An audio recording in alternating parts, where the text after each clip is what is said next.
for the last question, right? And that was movie pitches. So if you had a movie pitch right now that you wanted to see that should have happened within One Piece, but it was either off-paneled or whatever, what would that be, and can you explain it?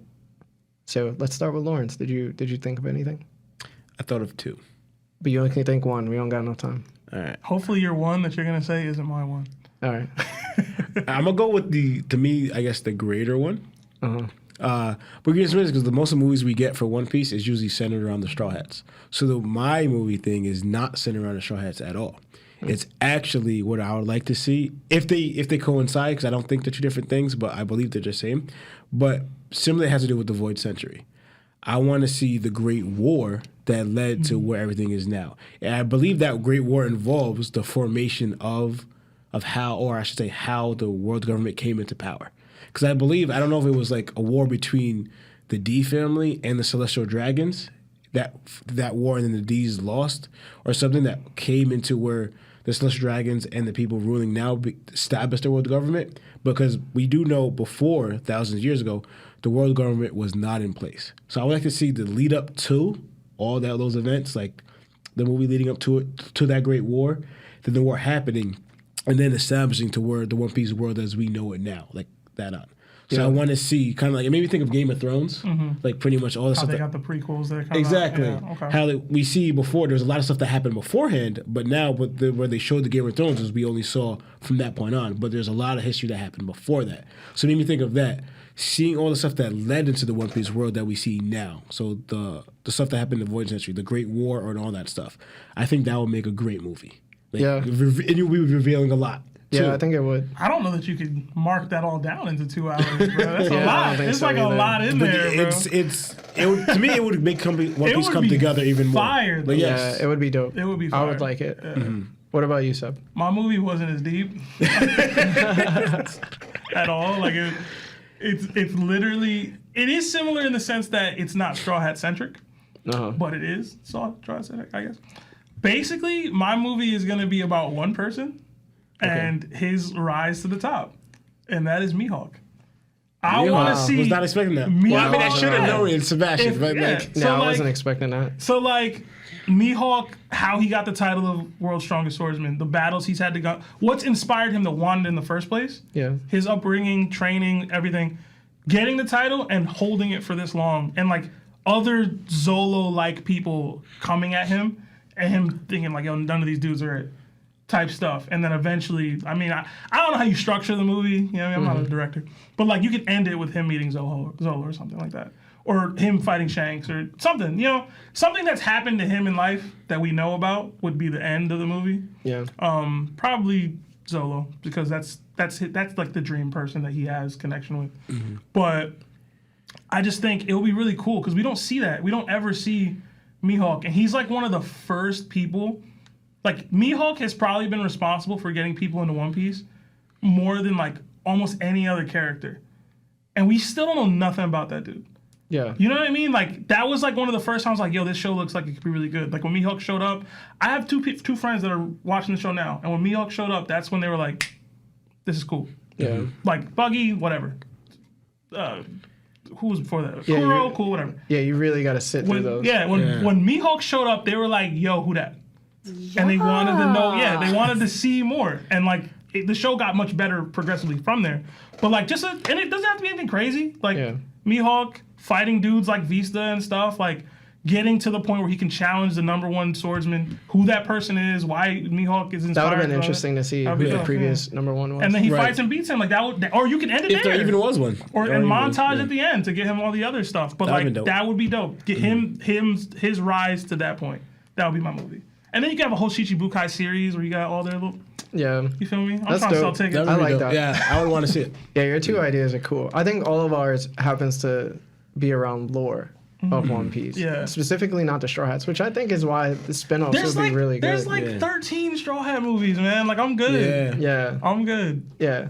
I came up with mine. I told you guys before about it, but I didn't. Not the best one. I didn't really think about going too much into it again. I guess I'm just gonna revise what I said. But my movie would be Akainu versus Aokiji.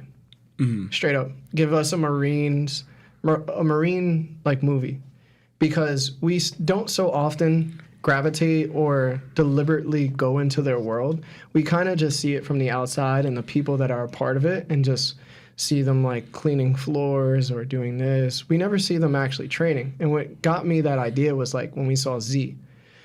And Z was just, said he trained Aokiji. He trained Kizaru. He trained like everybody. Yeah, he kind of trained everybody. And even though that's not canon, it brought up such a great idea. So I was like, man, how great would it be to just be on the Marine side for once and just see how they operate, besides like the filler episodes too. So I was like, what would be the perfect scene for that?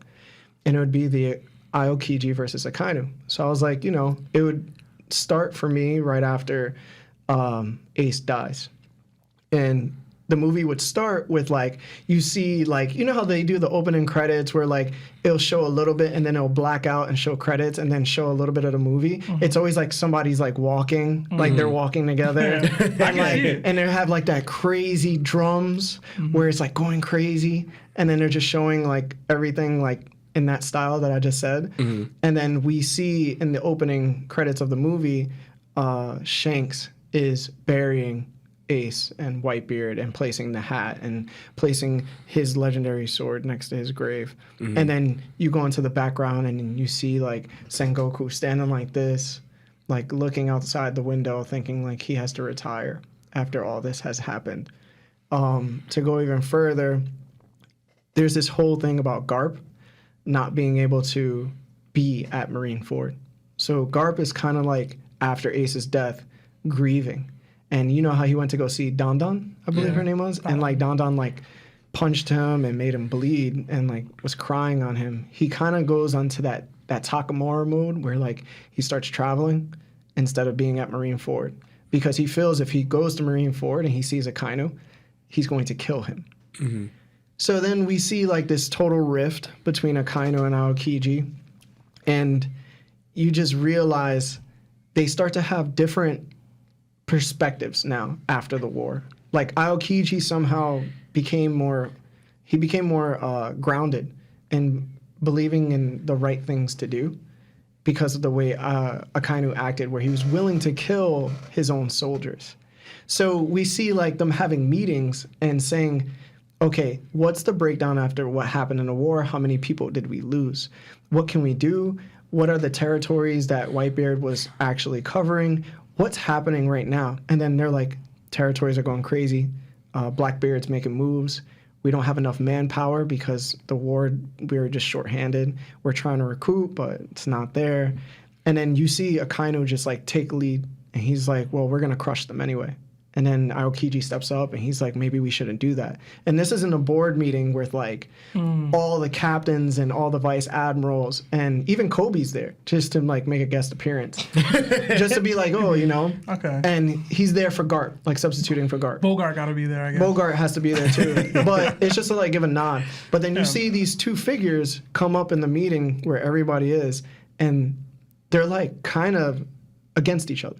Like they're elemental opposites, but their personality is opposite. And Aokiji starts to get some more character development because he's always been the lazy one, right? Besides Kizaru. He was always like sleeping, like, not doing much, letting people go. Driven. Now he's driven because he's like, yo, this was crazy. Like what you did was crazy. And they start going back and forth between each other. And I think the whole movie centers around that, where you start to feel a little bit of one side that they're right. You start to feel the other side is a little bit right. And it's kind of like a Republican versus Democrat thing, where it's now it's like, no, you have to be stricter. No, you have to be more free. But you guys have to work together to a certain point. So I think the end of the movie, you see Garp come in back to Marineford and there's like a little bit of tension, but Sengoku like all of a sudden just goes, I don't want to be fleet admiral anymore. I can't take what happened. Like I messed up. And then the elders get into it and they're just like, yo, who do you have appointed? And he's like, yo, I'm going to appoint Aokiji or like Akainu. And then I guess he appoints Akainu, and then Aokiji just gets so angry that he's like, why would you choose this person that would kill his own people? So Well, then, he, in the manga, he recommended. yeah. So it would have to be somebody Yeah. going Yeah, yeah. against. So, Sengoku, I think it was the Elder Stars one in a kind of. Yeah, And that's the, what Yeah, it was. I so- think that's what Jinbei explained. yeah. So basically, they get into this confrontation, and I think that's the big fight of the movie. We get to see what happens on Punk Hazard, you know, and there's nobody to really take their helm on this one. And you see the emotional side of it, where like we see some sort of human side of Akainu, because we didn't see that in the war. But then we see Aokiji, the determined side that we didn't see either. So you see these two sides just being super different, but at the same time holding their ground. And then you see Akainu's willing to go that much further to make sure his justice is fleshed out compared to Aokiji. And then Aokiji is just like laying on the floor bleeding, you know what I'm saying? Because he got his arm and his leg taken off. And then basically we, you know, at the end of the movie, we probably see Luffy and them, like, but we don't see their faces. We just see like their bodies, and they're all about to head back to the 2 years after the 2 year time skip. It's like a really good movie. It would probably be the best One Piece movie that's dropped. Because Z, to me, is the best one. Because it just touched you emotionally that the other movies didn't really do that. Yeah. Like, you saw vice admirals that were, like, killing people at Akainu's, like, beck and call and doing buster calls, like, crying. Yeah. You know what I mean? They had, like, the liquor bottle and stuff. That was all really good. I feel like you could do that with this movie. And the fact that it, like you said, it's not Straw Hat-centric, it could be, like, so much that you can get out of that. Like, you could even show, like, Green Bull and Fujitora for the first time. You could probably even could do have a those lot. intense conversations between Garp and Sengoku. Yeah. Like, we know that they fought alongside each other. They're kind of considered like best friends at some Yeah. point. But Like, it could be like, yo, we thought y'all two would be us. even Garp know is what I like, mean? why would you stop me? You know, like having those deep conversations. Like Sengoku's like, if I didn't stop you, you would have probably killed him. And he's like, well, I'm gonna kill him eventually. And it's like Garp is like off his hinges a little bit, but it's a different side of Garp too now. We didn't see before because now it's like you killed my son and you killed my grandson.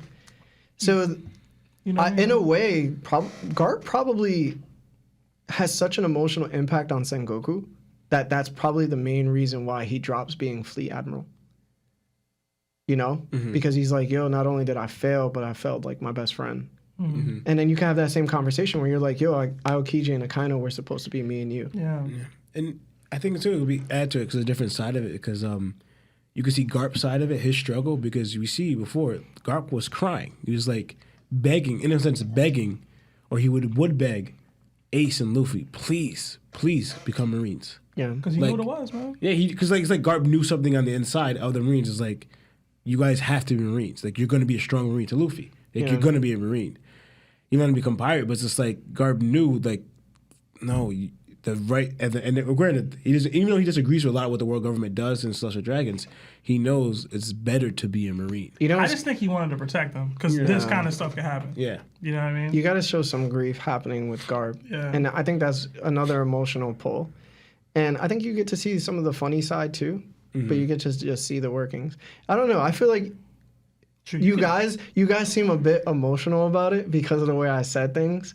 But because like you got really like soft spoken and you were just like thinking about it. And I Dude, think because it touched you made it deep, emotionally like, too, right? The thing is, it's like it's a lot of characters that you like want to know more, see more, and it's like this is like I already said, Ace's death is like the biggest thing that's happened in One Piece, Yeah. like from everything, and like for you to have a movie that just shows basically the fallout of it, like there was fallout that we saw in the manga and stuff, but like it ended up being a 2 year time skip where we skipped a lot of it.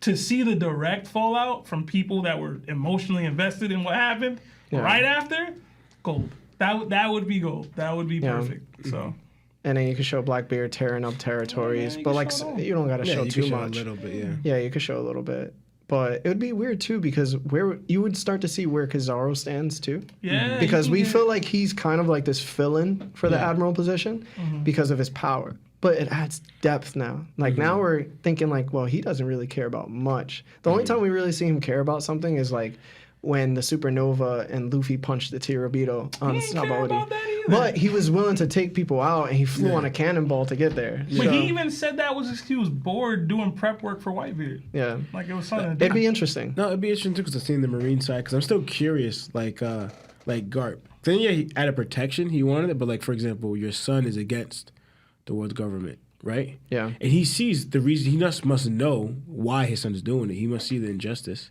Why are you backing the Marines? Because also too, he's against the Celestial Dragons. Garp. He refuses. The only reason why he wouldn't want to become an admiral, is because he didn't want a job protecting them because he disagrees with them. Yeah. You know? So it's like you see the way they're doing things. You're against certain things, but yet you're sticking to your Because stand it's still safer. as being a Marine. It's one, pirates are still evil. The majority of pirates that's are true. still doing evil things. And two, it's safer, man. You don't run the risk of going to jail. You don't run the risk of being an impel down, of getting punched in the chest by magma-fisted people. no, I Like if understand you're that. not you know But what the I thing is, mean? I'm talking about for Garp himself. Like, Yeah. All right. okay. I'm just saying the Garp himself was the safer choice. Would Garp really choose a safer choice for himself? I don't think so. All right. For his family, yeah.